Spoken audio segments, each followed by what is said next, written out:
छावा संघटनेच्या पदाधिकाऱ्याला मारहाण करणारा राष्ट्रवादी युवक काँग्रेसचा कार्याध्यक्ष सूरज चव्हाण याला काल रात्री पोलिसांनी अटक केली। म्हणजे तो स्वतः शरण झाला लातूर पोलिसांना आणि त्यानंतर रात्री 3 वाजता त्याला कोर्टात हजर करण्यात आलं, मध्यरात्री 3 वाजता, आणि त्याला जामीन देण्यात आला आणि 5 वाजता शेवटी त्याची सुटकाही करण्यात आली।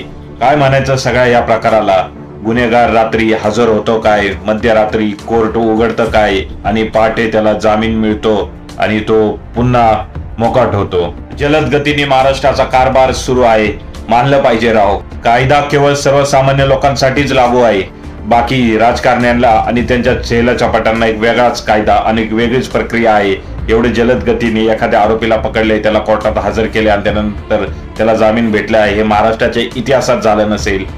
परंतु अजित पवार, देवेंद्र फडणवीस यांचं सरकार आहे, वाटेल तसा मनमानी कारभार ही लोक करत आहेत। त्यांच्या चेलेचापाट्यांनी काही गुन्हेगारीकरण केलं तर त्यांना कसं लवकरात लवकर वाचवण्यात येतं हे तुम्ही पाहिलं असेल या सगळ्या प्रक्रियातून।